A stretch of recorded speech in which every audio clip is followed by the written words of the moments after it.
Mau muni kok. Assalamualaikum Halo. warahmatullahi wabarakatuh. Selamat siang Salam Bapak warahmatullahi Ibu semua. Selamat siang Ibu Kepala Sekolah SD Negeri Telogerjo 1, beliau Ibu Munzaina SPD yang saya hormati. Pada siang hari ini saya akan memaparkan materi tentang penyebaran pemahaman dan penerapan pengalaman budaya positif. Sebelumnya saya mohon Ibu Kepala Sekolah untuk memberikan pengantar sedikit untuk saya. Waktu dan tempat kami persilahkan. Ya, terima kasih waktunya untuk saya. Assalamualaikum warahmatullahi wabarakatuh. Waalaikumsalam. Ibu Bapak yang saya hormati, saya akan memberikan pengantar sedikit. Ini mengenai kali ini siang hari ini kita akan membahas tentang diseminasi penyebaran pemahaman dan penerapan pengalaman budaya positif guna memenuhi tugas calon guru penggerak modul 1.4 tentang budaya positif. Saya mohon Ibu Bapak semua nanti bisa mengikuti dengan seksama yang dipaparkan oleh narasumber kita, yakni Ibu Siti Munawaroh SPD. Untuk menghemat waktu Bapak Ibu, saya rasa cukup apa yang saya sampaikan. Dan saya berharap setelah menerima materi ini kita bisa menerapkannya dalam kegiatan pembelajaran sehari-hari. Terima kasih. Wassalamualaikum warahmatullahi wabarakatuh. Monggo dilanjut lebih detail disampaikan oleh narasumber kita, Ibu Siti Munawaroh SPD. Waalaikumsalam warahmatullahi wabarakatuh. Terima kasih Ibu atas sambutan yang diberikan. Saya langsung saja izin share screen.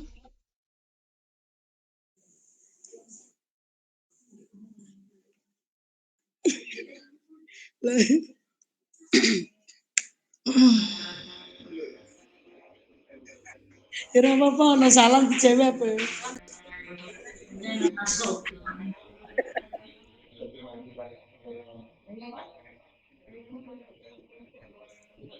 Apakah sudah masuk Bapak Ibu?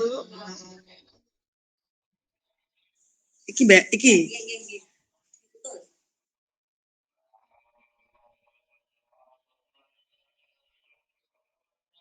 Sampun nggih. Saya mulai. Assalamualaikum warahmatullahi wabarakatuh.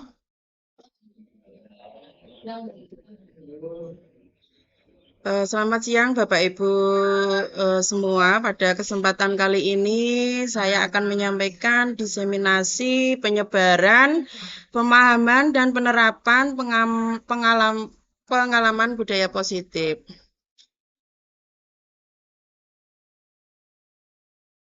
Adapun konsep inti budaya positif yang akan saya sampaikan pada kesempatan kali ini adalah yang pertama disiplin positif, motivasi perilaku manusia, posisi kontrol guru, keyakinan kelas, dan segitiga restitusi.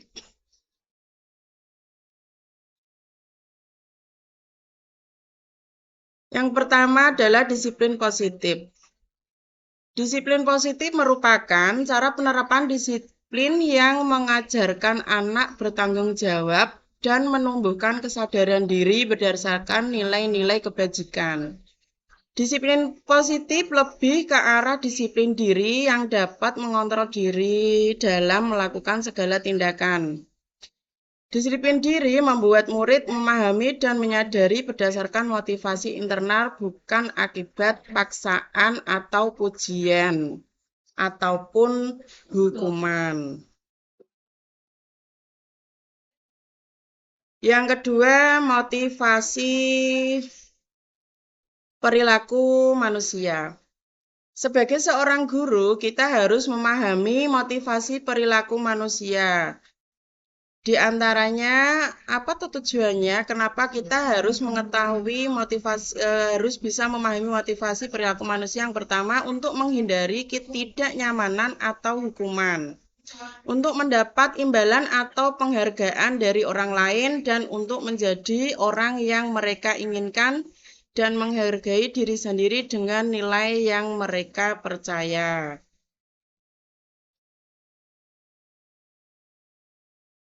Saat guru memahami ketiga motivasi perilaku manusia tersebut, maka guru bisa memilih motivasi perilaku apa yang ada pada murid. Jika murid memiliki motivasi perilaku untuk menghindari ketidaknyamanan atau hukuman atau mendapat imbalan penghargaan, maka motivasi yang ada pada diri anak masih berasal dari motivasi.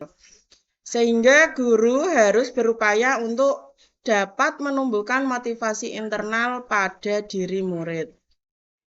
Biasanya ini terjadi ketika anak-anak itu diiming-imingi seorang guru, ayo siapa nanti yang bisa mengerjakan ini mendapatkan nilai 100, nanti Bu Guru akan beri hadiah, misalkan seperti itu. Nah, itu sebenarnya kurang baik ya Bapak Ibu, karena bisa apa ya, motivasi anak itu bukan dari internal dirinya sendiri. Dia itu mengharap suatu imbalan atau penghargaan karena dia mengerjakan hal tersebut. Misalkan, aku harus mendapatkan nilai bagus karena nanti saya akan mendapatkan imbalan dari Bapak Ibu Guru, seperti itu. Itu adalah motivasi eksternal ya, bukan dari internal murid itu sendiri. Karena ada iming-iming imbalan atau penghargaan di ending yang diharapkan begitu.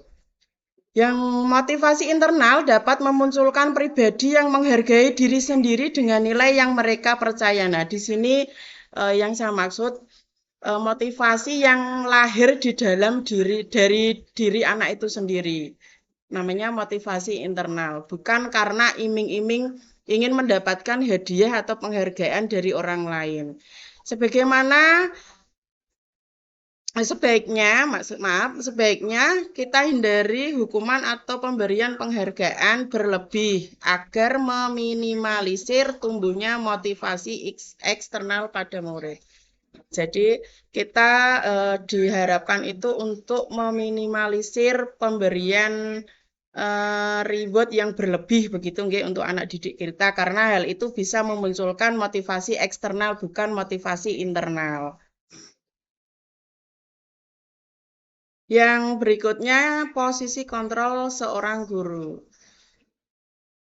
Kita sebagai seorang guru harus bisa memahami posisi kita sebagai seorang guru. Yang pertama yaitu posisi penghukum, pembuat rasa bersalah, posisi sebagai teman, posisi sebagai pemantau, dan posisi sebagai manajer. Untuk posisi kontrol sebagai penghukum, guru yang berperan sebagai penghukum akan menggunakan hukuman untuk mengontrol perilaku murid. Hukuman yang diberikan dapat berupa hukuman fisik maupun hukuman verbal. Sedangkan pembuat rasa bersalah, pada posisi ini guru biasanya akan bersuara lebih lembut. Membuat rasa bersalah akan menggunakan keheningan yang membuat orang lain merasa tidak nyaman, bersalah, atau rendah diri. Kata-kata yang bisa diucapkan oleh seorang guru seperti, Ibu sangat kecewa sekali dengan kamu. Berapa kali Bapak Ibu Guru harus memberitahu kamu ya? Nah, kata-kata itu seolah-olah akan memberikan dampak kepada anak itu merasa bersalah dengan apa yang telah mereka buat. Itu ada posisi kontrol seorang guru sebagai pembuat rasa bersalah. Sedangkan posisi kontrol pemantau di sini, posisi pemantau bisa berdasarkan pada peraturan atau konsekuensi. Pertanyaan yang diajukan seorang pemantau biasanya berupa peraturan apa yang telah dibuat dan kamu langgar, apa yang telah kamu lakukan, sanksi atau konsekuensi apa nantinya yang akan kamu dapat. Kata-kata itu bisa membantu atau kalimat pertanyaan itu bisa membantu seorang guru untuk menjadikan posisi guru itu sebagai pemantau.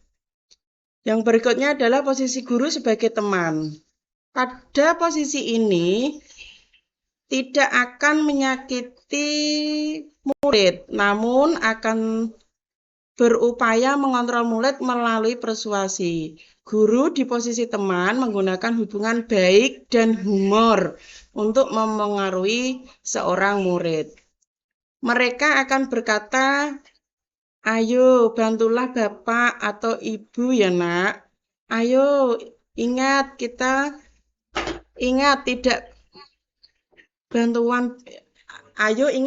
bantuan Bapak selama ini." Seolah-olah kita itu bicara dengan teman kita dengan nada lembut. Akan tetapi pada endingnya itu kita akan membuat mereka merasa nyaman dengan apa yang telah kita lakukan. Kita bisa dengan sedikit senyum atau sedikit tertawa begitu, seolah-olah mengajak dia itu berubah dengan rileks, tidak tidak tertekan begitu. Yang terakhir adalah posisi manajer. Di antara kelima posisi kontrol tersebut, sebaiknya guru menggunakan posisi kontrol sebagai manajer. Guru berbuat sesuatu bersama murid, mempersilahkan murid untuk mempertanggungjawabkan perilakunya dan mendukung murid agar dapat menemukan solusi atas permasalahannya sendiri. Posisi manajer mengaku pada restitusi yang dapat menjadikan murid sebagai manajer atas dirinya sendiri sehingga tercipta identitas positif atau akan berhasil pada diri murid. Nah, kita dianjurkan di sini untuk mengambil posisi kontrol itu sebagai manajer ketika mendapatkan permasalahan atau dihadirkan dalam suatu masalah. Kita itu dianjurkan untuk berada di posisi manajer karena hal ini membuat anak itu lebih mandiri dan bertanggung jawab dalam proses menyelesaikan permasalahannya sendiri. Jadi kita hanya menuntun anak bagaimana caranya anak itu bisa menyelesaikan masalahnya sendiri dan bertanggung jawab begitu. Dan yang berikutnya adalah keyakinan kelas atau sekolah. Keyakinan kelas atau sekolah berupa pernyataan universal yang mudah diingat, dipahami, dan harus diterapkan dalam lingkungan sekolah. Guru berperan dalam mewujudkan terbentuknya keyakinan kelas dengan adanya kesepakatan antara guru dengan murid. Mengapa di sini tidak peraturan kelas namun keyakinan kelas? Karena keyakinan kelas itu berisi nilai-nilai kebajikan yang diturunkan dari komitmen. Maksudnya komitmen dari anak masing-masing begitu. Nilai kebajikan yang mereka hadirkan berasal dari unsur intrinsik. Berarti nilai-nilai itu lahir dari pemikiran tiap anak. Tidak ada unsur ekstrinsik atau paksaan dari orang lain. Itu pure dari keinginan mereka yang akan dia hadirkan begitu. Tidak ada paksaan dari baik itu dari temannya atau dari bapak ibu guru. Komitmen itu disusun bersama, sedangkan aturan atau tata tertib itu disusun secara sepihak.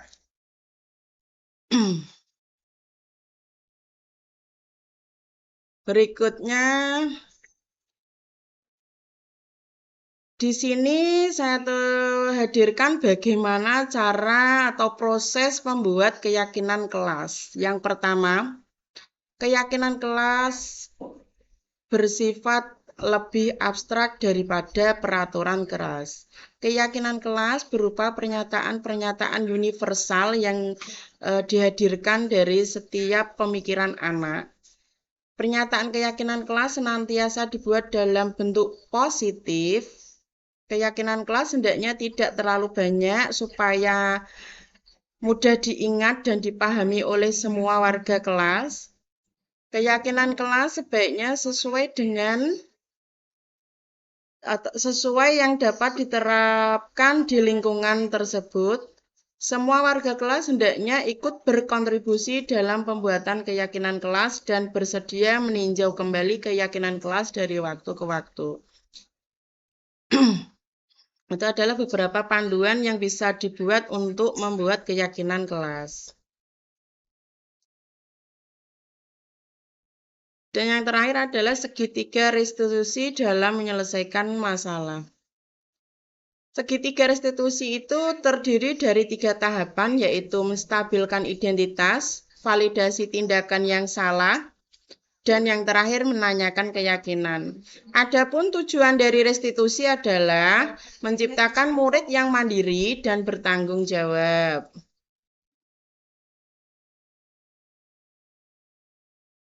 Apa itu segitiga restitusi? Segitiga restitusi adalah proses menciptakan kondisi bagi peserta didik untuk memperbaiki kesalahan mereka, sehingga mereka bisa kembali pada kelompok mereka dengan karakter yang lebih kuat setelah mereka melakukan sebuah kesalahan.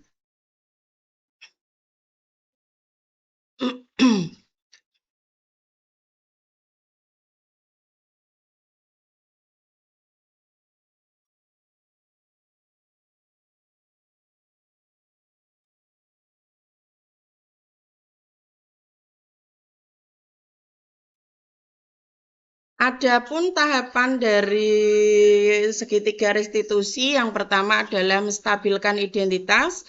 Pada tahapan ini memiliki tujuan untuk merubah orang yang gagal karena telah berbuat kesalahan menjadi orang yang sukses. Kita harus mampu meyakinkan mereka dengan mengatakan kalimat-kalimat sebagai berikut. Tidak apa-apa, manusia itu tidak ada yang sempurna.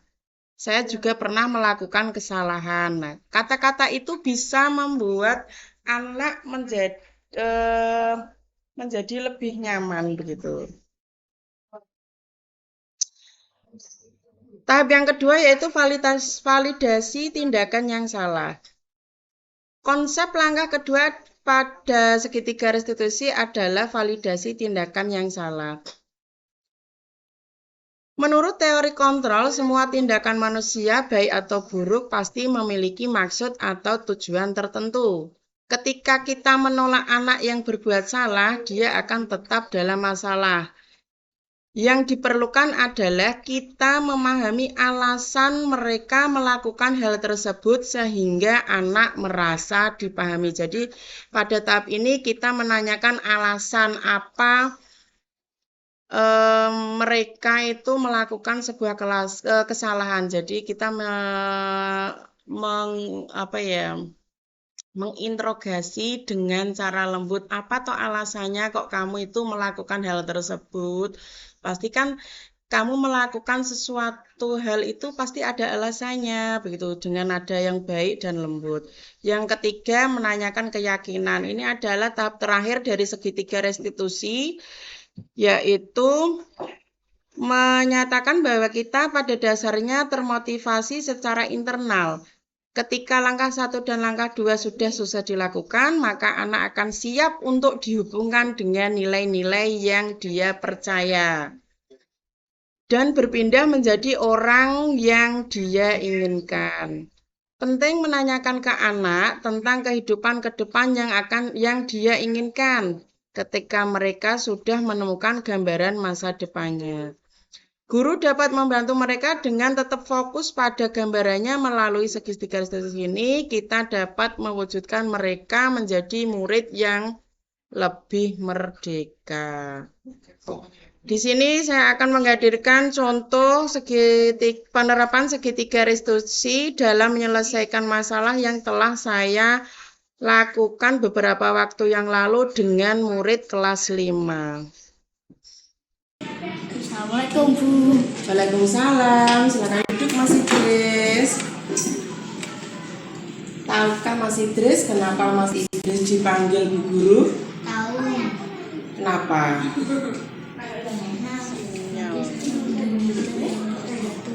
karena tadi pagi Mas Idris mendorong Zidan sampai terjatuh. Tidak apa-apa, semua orang pasti pernah melakukan kesalahan. Begitu pula dengan Bu Guru juga pernah melakukan kesalahan kok.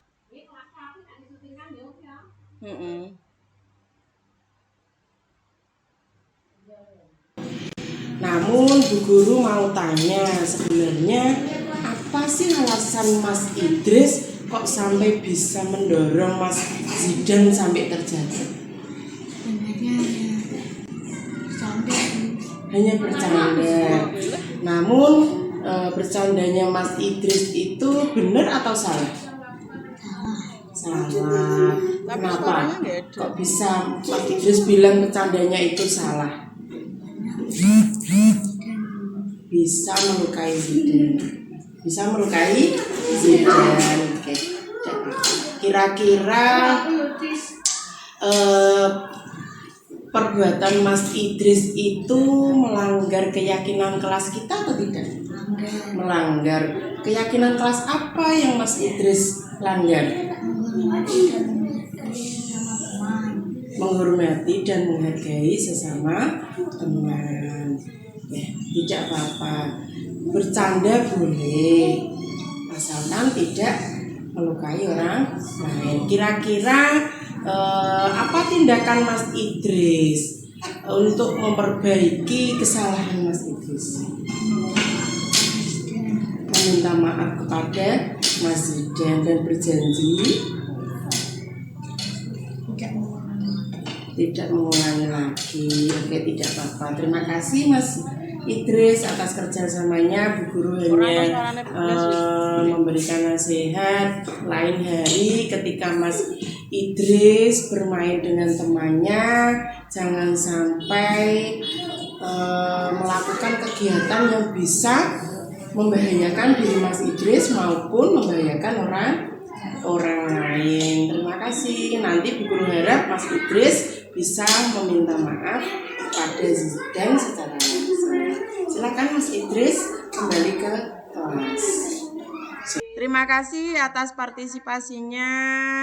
Kurang lebihnya mohon maaf. Selamat siang. Wassalamualaikum warahmatullahi wabarakatuh. Waalaikumsalam warahmatullahi wabarakatuh. Sampai jumpa.